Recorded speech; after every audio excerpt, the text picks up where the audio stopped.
This is the EXO Zion, and what I have here is the slalom version on the left with the creek version on the right. And I have been paddling this all day today. Cooper's been in the slalom, so I will have an on-water review of the creek version, and I will have an on-water review of the slalom version. I'm gonna start back here at the stern and just kind of work my way to the bow and show y'all exactly what all is on these. We're gonna go over like the little parts and pieces to this boat, and then we'll roll it over, we'll look at the hull and kind of compare the hulls. But I can gonna tell y'all, if I show the creek version of the hull, you probably know what the slalom looks like. If I show the creek version of the outfitting, you probably know what the slalom looks like. Would that not be fair?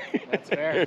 Because what EXO has done, they've made it where you could buy both of these boats. So let's say I wanted a fast downriver kind of pivot turning type boat, go with the slalom. If I want more of a creaky, burly, say like some big time mank and drops and I need that extra volume, go with that, because you can get both of these and it's pretty easy to go back and forth. So really what I'm gonna do when I do the on water is I'm gonna be testing how easily that stern squirts and pivot turns. I'll throw the specs up on the screen right now. So as far as length, what EXO has is as 271 centimeters overall length on that, and I will show it using a measuring tape so we can verify this. Width is 66 centimeters, and that also the Zion Slalom and Creeker are both 66 centimeters as far as that. And volume is 340 liters of volume on the Creeker, and which comes around about 89 gallons. And he's saying, what'd you say the slalom was? Slalom is 78 gallons. 78 gallons, so whatever that is in liters.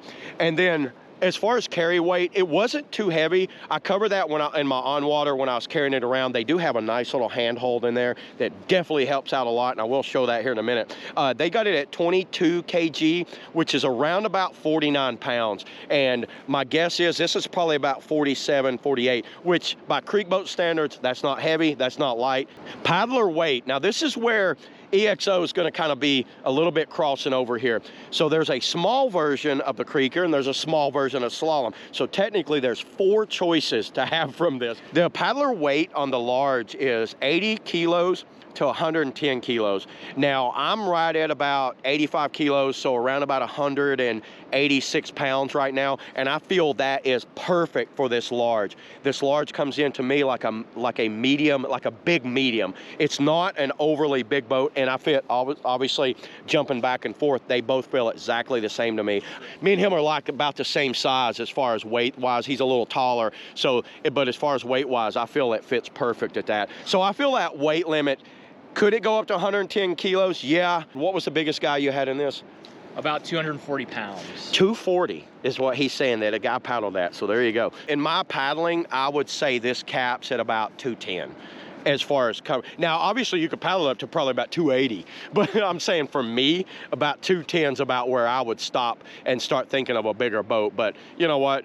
To each his own if you want to paddle that. So yeah, there's the specs of this thing. As far as colors, do you know how many colors right offhand it comes in? Ooh. When I looked at how many colors it was, the list of colors was like a paragraph. And usually, you know, you see some manufacturers, they've got colors, they've got like 4. All right, let's start back here at the stern. Number one, my favorite place to start is the drain plug. They did put this goofy little string on here. I don't know how much Cooper likes this string, but I am not a fan of companies that put strings on boats like that. It almost looks like an afterthought. If it was me, but you know what? It's very easy to take that off if you don't like it. Their drain plug is really good quality because they've actually molded in there. This is not drilled and tapped. That is molded in, and they have that. It's that metric style thread, and the drain plug is like a hardened like plastic, and it has a gasket on it. But it is recessed down in there. Feels good, easy to take on and off. No issues, you know, I'm not gonna complain about that. This handle, he's saying that it is metal inside there. I can tell because this is injected molded and they've overlaid like plastic over that, and it looks really good, everybody. This cutout's nice. It's like a teardrop shape with a little like divot right there, and it's nice. I can reach my hand in and out of here. Really good for dragging it, clipping on a carabiner on it, all of that feels really good. I think those things, and they're in molded in inserts. Those are not screwed in. So those things would have thousands of pounds of braking strength. Zion name, from what I think Zion is like the Holy Land. I think's what Zion means. And they have it Zion Creek. I don't get what the lions, is that a lion, or do you know what the meaning behind these are? Maybe it was. I reached out to EXO, but they never got back with me, so I'm curious if anybody knows. Leave in the comments what these two lions right here mean. It looks cool. It looks cool. I just wish there was more color in it. Once again, these handles here, they're a little smaller, a little tighter, but still very nice. They have it deep, well cut out, but they've lifted it very high out of the water. I like how they did that. Other companies have it way too low, and it actually causes more problems than it's worth. Now, would this be able to tail load? In my paddling out here, I was able to kind of like get it over on its edge, and I felt that does do something, like the water pushes into that groove and you can move the tail around. So I was impressed by that cutout right there. Molded in wall holders, you know, nothing new there. Everybody molds in a wall holder. And this is where I always check thicknesses. It's always hard for companies to get plastic down here, but check this out, everybody. That's super thick.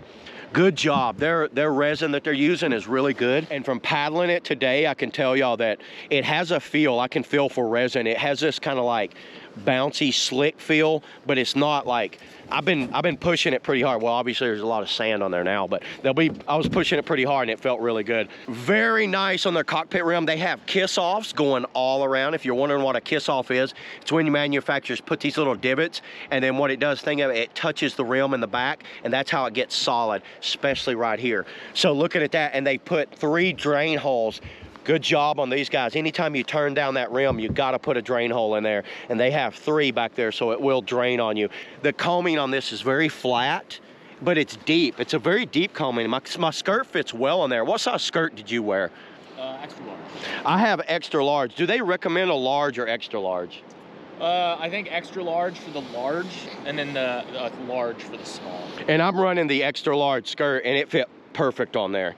So extra large on this, but I recommend extra larges all the time because I jump back and forth between Dagger, Piranha, EXO, you name it. I'll jump back and forth, so I kind of want to have an XL skirt.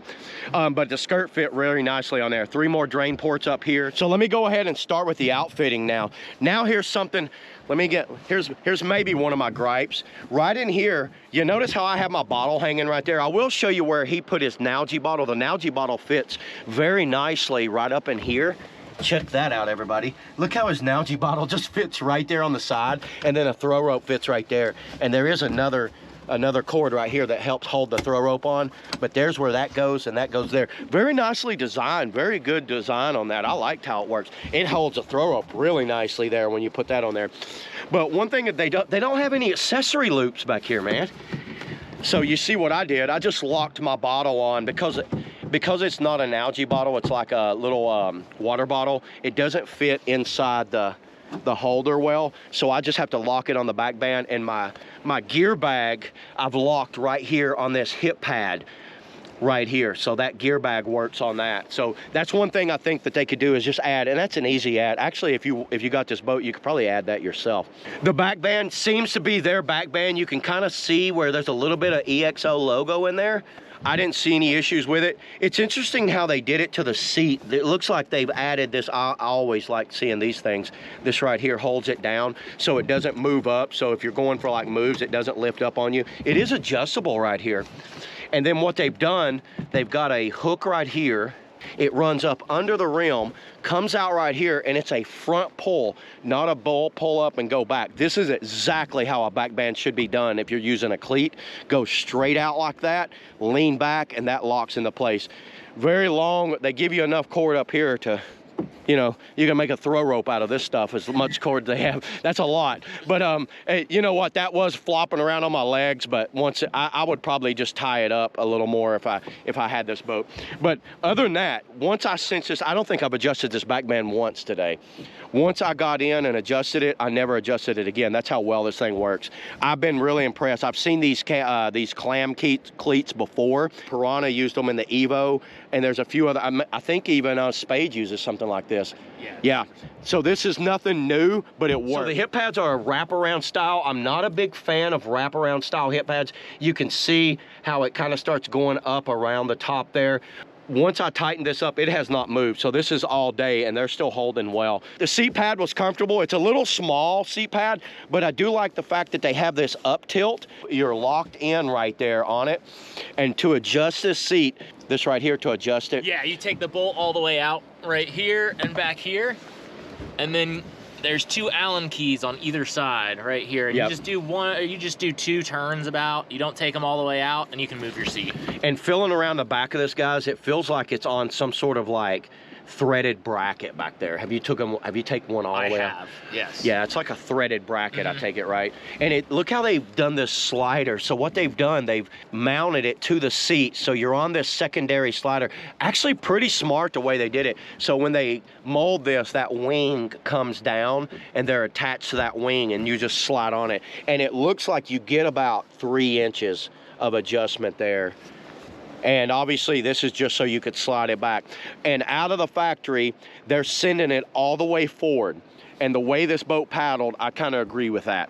You could go back. I'm not going to experiment with it. I'm just going to leave it where it's at because it paddles so good right there. And a lot of manufacturers, honestly, where they have it set is where I'd leave it. And it's a rotomolded seat pan, so you could tell they mold all of this together. And check this out. The rotomolded track goes all the way to about right here.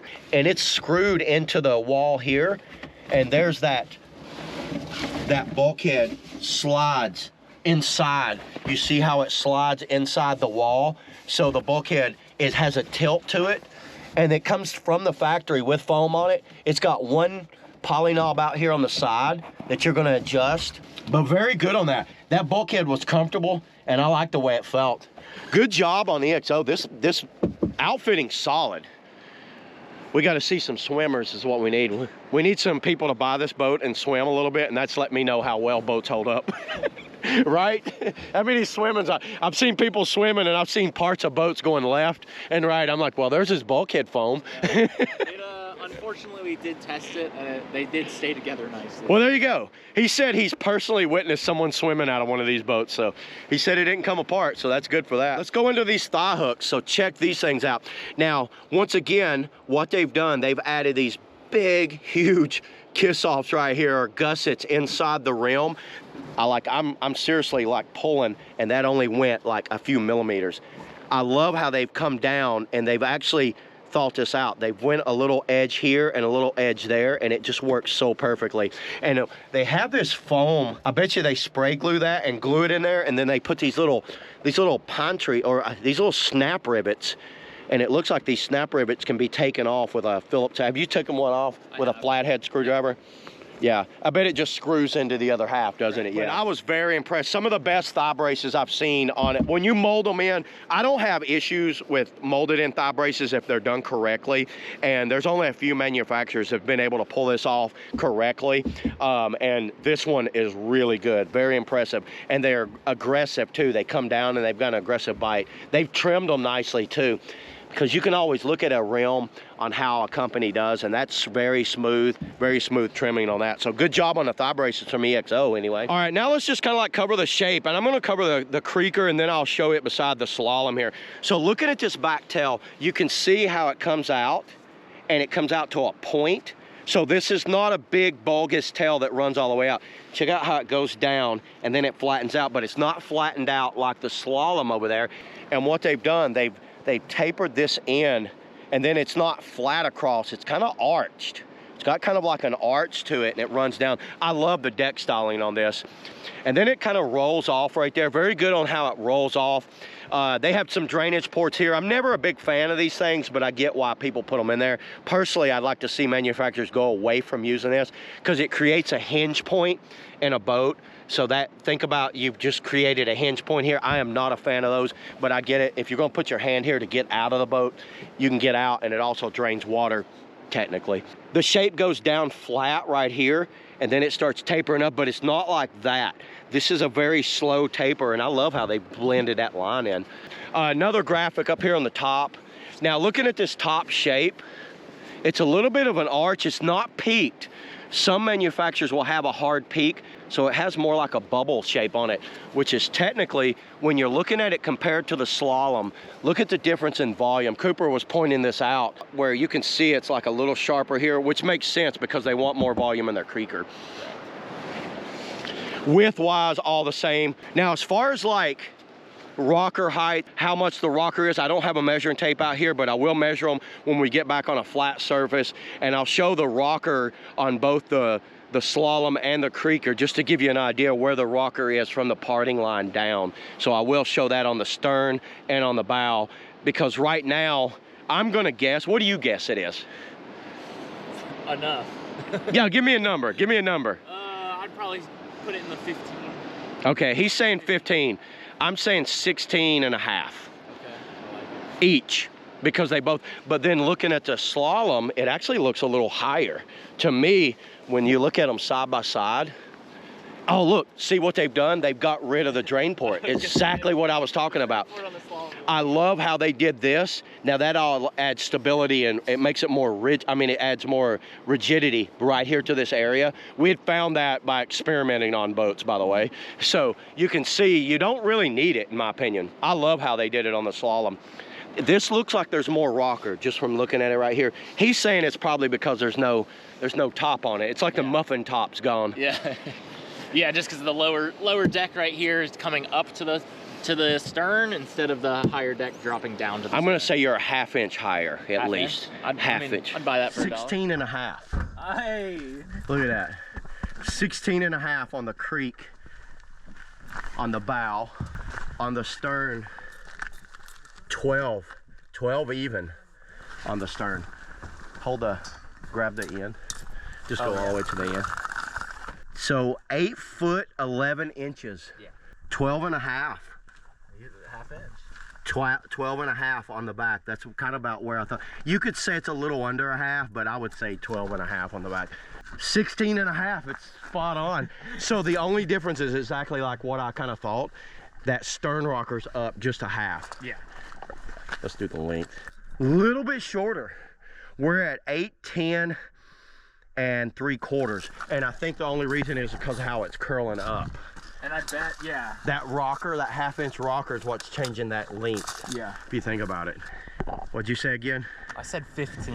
I said 16 and a half. Half-inch higher on the Slalom. But other than that, as far as shape on the Slalom, that's one thing I noticed. The thigh braces are the same. Everything else is exactly the same. Let's go ahead and we'll wash it off. We're gonna roll it over and let's check out the hull. Okay, we got it on its side here. You can see how flat that profile is, which is kind of crazy when you think about it, how flat that is. It comes down to that point. I was able to tello this pretty good on a few drops. There is a very nice taper on that. I like how that taper is. I don't know if you can see my hand here. Look how that taper. This does not have that boxy sidewalls.